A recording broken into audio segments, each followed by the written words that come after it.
Wesley Living has touched the lives of many hundreds and thousands of people here in West Tennessee in a powerful, constructive, loving Christian way. This is not a top-of-mind thing, but there's lots of people that need housing, and especially senior citizens who find themselves in a crisis today. I had a friend named Lee Brown who was a homeless individual for 20 years, from 1987 till 2007. He awakened me to the plight of homeless people, the challenge mentally ill people face, and the plight of homelessness right here in River City. And I said, Lee, I'll be happy to help you, but you have to agree to become housed if you want me to manage your money. We began looking at various places he could live, and we approached all the agencies that deal with homeless folks. And these are great people with tremendous hearts and a lot of love. But all of the places that we looked at just didn't fit the bill.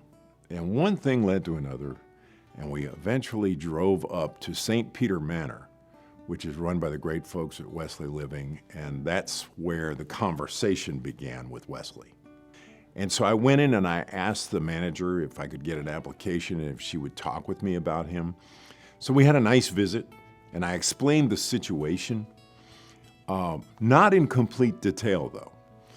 And so we had, ultimately we had an interview with the individual who's responsible for vetting the clients who live at Wesley Housing, and we had a nice visit. And eventually the interviewer asked, Mr. Brown, where do you live now? And at the time, Lee was homeless, and I was tempted to tell a little fib. Lee answered the question honestly. He said, well, ma'am, to tell you the truth, I'm homeless. And she said, really?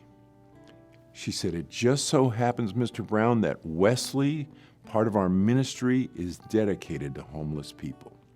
Well, my jaw dropped. And he became an instant, cherished neighbor to the many, many people who live. I think there's 300 people who live at St. Peter Manor. And instantly, he became sort of a rock star on that campus.